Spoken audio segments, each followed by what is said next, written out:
Hi, guys. Hi, Opa. All right, we're going to read from Treasure Island, okay, by Robert Louis Stevenson, okay? And it's about pirates and islands and gold, pots of gold, okay? So hopefully you'll enjoy it. And I'm going to share the first picture of the screen right here on the book. Can you see that? Yep. It says the Old Buccaneer. And do you guys know what a buccaneer is? Like a Baby? no. Does it look like a baby? No, it's not like a baby. It's a pirate. It's a pirate. Yep, it's just another name for a pirate. Oh, there's a birdie. Yeah, you can see the old pirate right there with a birdie on his shoulder. Yeah, I can see it. The hawk on his shoulder. All right. A hawk is on his shoulder. All right, so here's chapter 1, okay? And it's called Chapter 1. At the Admiral Benbow. Squire Trelawney, Dr. Livesley, and the rest of these gentlemen having asked me to write down the whole particulars about Treasure Island from the beginning to the end, keeping nothing back but the bearings of the island, and that only because there is still treasure not yet lifted, I take up my pen in the year of grace 17, and he has a dash, and go back to the time when my father kept the Admiral Benbow Inn, and the brown old seaman with the saber cut first took up his lodgings under our roof. I remember him as if it were yesterday as he came plodding to the inn door, his sea chest following behind him in a hand barrow. What's a hand barrow? Hand barrel is A birdie. It's kind of like a wheelbarrow. So he's carrying a sea chest with a hand barrow, a wheelbarrow behind him. A tall, strong, heavy, nut brown man, his tarry pigtail falling over the shoulders of his soiled blue coat, his hands ragged and scarred with black broken nails, and the saber cut across one cheek, a dirty, livid white. I remember him looking around the cove and whistling to himself as he did so, and then breaking out in that old sea song that he sang so often afterwards. 15 men on the dead man's chest, yo ho ho, and a bottle of rum. Have you guys ever heard that song? no. No? Have you guys ever gone to Disneyland? Yes. Yeah, I was in the Caribbean. That's right, Pirates of the Caribbean. Hey, by the way, we got a greeting to do every morning, okay? Before we go any further. I'm going to say, ahoy, mateys. Okay? When I say ahoy, mateys, it's like saying, hello, guys. Okay? And you guys are going to say, ahoy, Opa. So let's practice. Ahoy, mateys. Ahoy, Opa. Opa. All right. Hi, Opa. 15 men on the dead man's chest, yo ho ho, and a bottle of rum. In the high old tottering voice that seemed to have been tuned and broken at the capstan bars. Then he rapped on the door with a bit of stick like a handspike that he carried, and when my father appeared, called roughly for a glass of rum. I'm going to show you guys a picture, okay? We're going to share the screen, and I'll show you this old pirate. You see him? Oh. Yeah.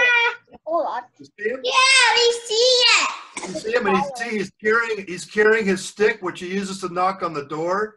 And here's the wheelbarrow with the chest of gold that he's carrying. See that? And he's carrying it over here. See, and it says, I remember him as if it were yesterday as he came plodding to the inn door. Okay. Oops, let's move you out of the way a little bit. This. Hey, what are you doing? When it was brought to him, he drank slowly, like a connoisseur, lingering on the taste and still looking above him at the cliffs and up at the signboard. This is a handy cove, says he at length, and a pleasant city-at grog shop. Much company, mate. My father told him no, very little company. The more was the pity. Well then, said he, this is the berth for me. Here, you matey, he cried to the man who trundled the barrel. Bring up alongside and help up my chest. I'll stay here a bit, he continued. I'm a plain man. Rum and bacon and eggs is what I want, and that head up there for to watch the ships off. What you might call me? You might call me a captain. Oh, I see what you're at there. And he threw down 3 or 4 gold pieces on the threshold. You can tell me when I've worked through that, he said, looking as fierce as a commander. So basically, he threw down some money in gold. He says, when you've spent that, just let me know, and I'll give you more. And indeed, bad as his clothes were, and coarsely as he spoke, he had none of the appearance of a man who sailed before the mast, but seemed like a mate or skipper, accustomed to be obeyed or to strike. The man who came with the barrel told us the mail had sent him down the morning before at the Royal George, and that he had inquired what inns there were along the coast, and hearing ours well spoken of, I suppose, and described as lonely, had chosen it from the others for his place of residence. And that was all we could learn of our guest. He was a silent man by custom. All day he hung around the cove or upon the cliffs with a brass telescope. All evening he sat in a corner of the parlor next the fire and drank rum and water very strong. Mostly he would not speak when spoken to, only look up sudden and fierce. Sudden and fierce, and blow through his nose like a foghorn. And we and the people who came about our house soon learned to let him be. Every day when he came back from his stroll, he asked if any seafaring men had gone by along the road. At first we thought it was the want of company of his own kind that made him ask the question, but at last we began to see he was desirous to avoid them. When a seaman put up at the end of BENBOW, as now and then by the coast road for Bristol, he would look in at him through the curtained door before entering the parlor, and he was always sure to be as silent as a mouse when any such was present. For me, at least, there was no secret about the matter, for I was, in a way, a sharer in his alarms. I want He had taken me aside one day and promised me a silver 4-penny on the first of every month if I would only keep my weather eye open for a seafaring man with 1 leg, and let him know the moment he appeared. Often enough, when the first of the month came round and I applied to him for my wage, he would only blow through his nose at me and stare me down. But before the week was out, he was sure to think better of it, bring me my 4-penny piece, and repeat his orders to look out for the seafaring man with 1 leg. So he's looking for somebody with 1 leg. a pirate. A pirate. How that? Yeah, a pirate. And how come he's only got 1 leg? Because he walks away. He doesn't have a feet. Yeah. But how did he lose a leg? A shark, maybe. A shark, maybe, or maybe he was in battle. He was in battle, and You lost a kid, is what you lost. leg, or maybe he was in a storm and something fell on him and he lost his leg. But here's the problem: if he's only got 1 leg, he's going to fall over, right? So what does he have on his stump? So I can hear the story. What does he have on his stump, guys? Just listen to this special kid, baby. If he's only got 1 leg, he's only hopping around. So he's probably got a wooden leg, right? Yeah, it's probably got a Just keep his balance. Okay, here we continue. How that personage haunted my dreams, I need scarcely tell you.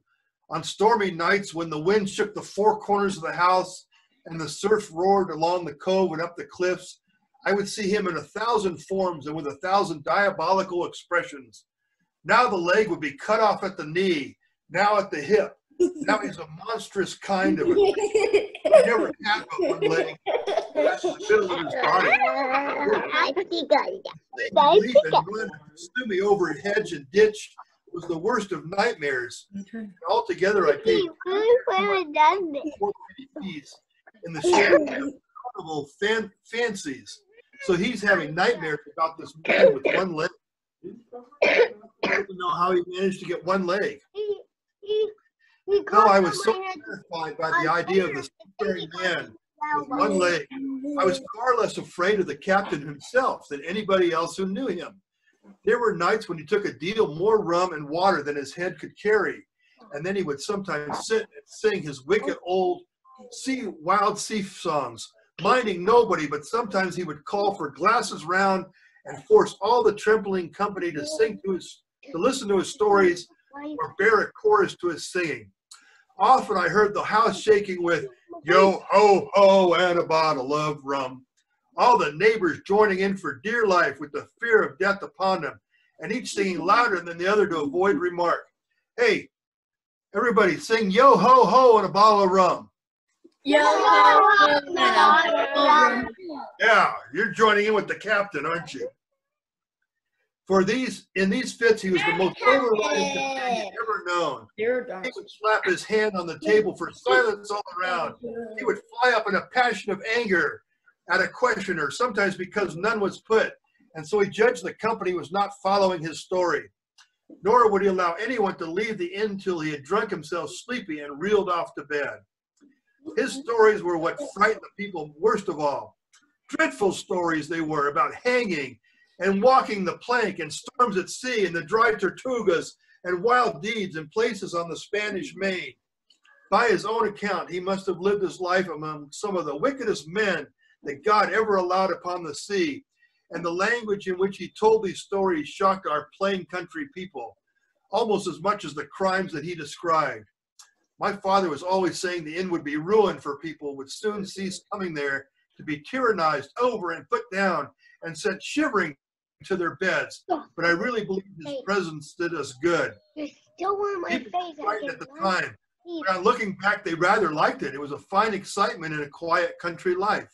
And there was even a party of the younger men who pretended to admire him, calling him a true sea dog and a real old salt, and such like. I did not He do was the sort of man that made England terrible at sea. Stop.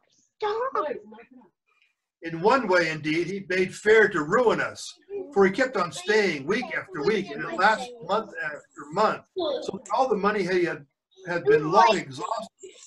Still, my father never from having more. See, so he gave him that money, and he's never given him any more money, so he stayed longer. If ever he mentioned it, the king so loudly that you might say he roared and stared my poor father out of the room. I have seen him wringing his hands after such a rebuff, and I'm sure the annoyance and the terror he lived in must have greatly hastened early and unhappy death. So, since I'm telling the story, this talks about my dad dying because the captain's at our house.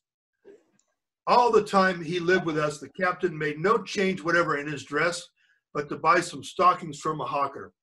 One of the cocks of his hat having fallen down, let it hang from that day forth, though it was of great annoyance when it blew.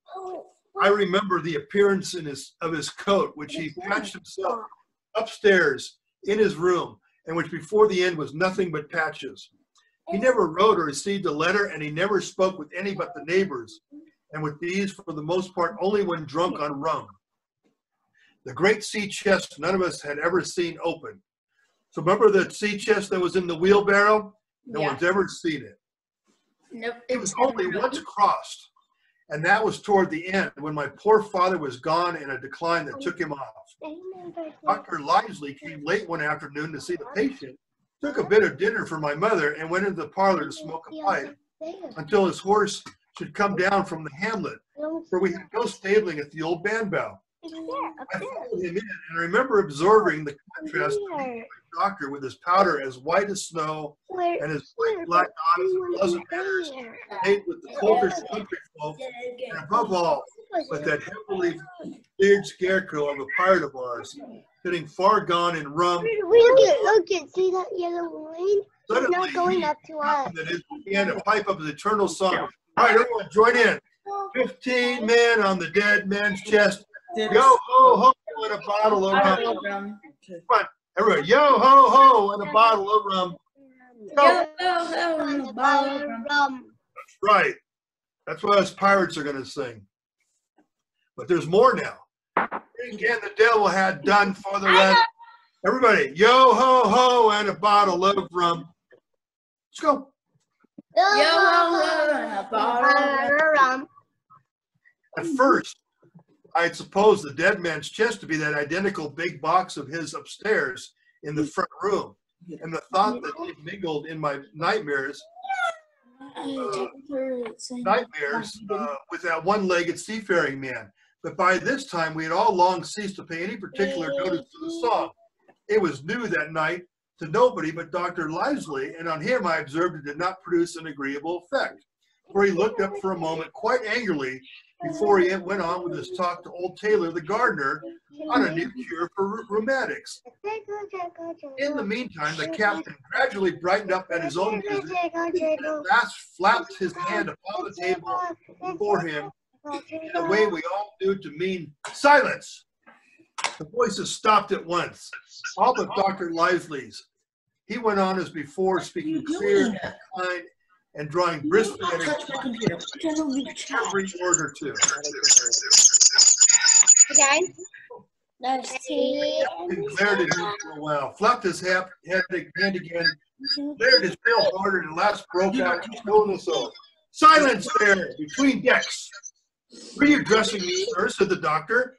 And when the ruffian had told him with another oath that this was so, replied, I have only one thing to say to you, sir, that if you keep on drinking rum, the world will soon be quit a very dirty scoundrel. The old fellow's fury was awful. He sprang to his feet, drew and opened a sailor's clasp knife, and balanced it on the palm of his hand, threatened to pin the doctor to the wall. The doctor never so much as moved. Spoke to him as before over his shoulder, and the same tone of voice rather high, so that all the room might hear, but perfectly calm and steady. If you do not put that knife this instant into your pocket, I promise upon my honor, you shall hang at the next assizes. They're talking about hanging the captain. It followed a bottle of looks between them, but the captain soon knuckled under, put up his weapon, and resumed his seat. And now, sir, since I now know there's a you may count. I'll have an eye upon you day and night. I'm not a doctor only, I'm a magistrate. And if I catch a breath of complaint against you, if it's only for a piece of incivility like tonight's, I will take effectual means to have you hunted down and routed out of this. Let that suffice. Soon after, Dr. Lively's horse came to the door and he rode away, but the captain held his peace that evening for many evenings to come. And we're going to share the last screen. Oops. Oops, sorry. Oops, sorry. Okay. See the captain right there, guys? Yeah. And there he is with his rum and his knife, okay? That's it today. So the doctor is watching. Yeah. So tomorrow we're going to do chapter 2. What does chapter 2 say, Keegan? What does it say? What do you say, Opa? Thank you. Thank you. Thank you. Thanks for being good and listening, guys. That was cool. So tomorrow we're going to read about Black Dog Disappears and Disappears. Keegan was trying to read it. Let's see what. Oh, Keegan's trying to read it. Can you read it? I had that one in my lip. Read it, Keegan. A dog doesn't share. Your dog doesn't share? Okay. No, a dog doesn't share with his toys. When the dog is play with him, he won't share with his toys. Disappears. I don't want to read the pirates anymore. Well, too bad. Tomorrow. Okay. Listen, you guys. Opa's going to say goodbye, and he's going to say, ahoy, mateys. Say ahoy. Ahoy, Oh, you say ahoy, Opa.